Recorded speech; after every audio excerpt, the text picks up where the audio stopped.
Hello everyone, welcome to my YouTube channel. Let's know দৰ্শকসকল মোৰ আজিৰ এই ভিডিঅ'টিৰ দ্বাৰা আপোনালোকৰ সন্মুখত গুৱাহাটীৰ একেবাৰে দক্ষিণ দিশত অৱস্থিত আৰু ব্যস্ততাপূৰ্ণ অঞ্চল খানাপাৰাৰ এখন মই প্ৰতিচ্ছবি দাঙি ধৰিবলৈ বিচাৰিছোঁ। দৰ্শকসকল আপোনালোকে জানে যে গুৱাহাটীৰ বশিষ্ঠ থানাৰ অন্তৰ্গত খানাপাৰা এটা তেনেই ব্যস্ততাপূৰ্ণ অঞ্চল। ই উজনি অসমৰ দুৱাৰমুখ স্বৰূপ। আপোনালোকে জানে যে উজনি অসম আৰু বৰাক উপত্যকাৰ বিভিন্ন চহৰ নগৰলৈকে যোৱা যাত্ৰীবাহী বাছসমূহ ইয়াৰ পৰাই চলাচল কৰে। দৰ্শকসকল, এই খানাপাৰাৰ 6 লেনযুক্ত ৰাষ্ট্ৰীয় ঘাইপথৰ ওপৰত যিখন দলং আছে তাৰ আশে পাশে থকা ঠাইসমূহৰ পৰাই এই যাত্ৰীবাহী গাড়ীসমূহ বিভিন্ন অঞ্চললৈকে যায়।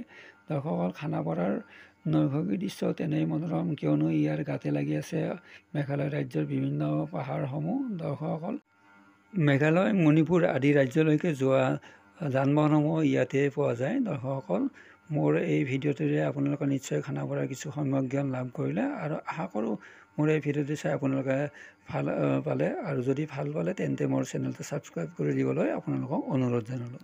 ধন্যবাদ। জয় অসম।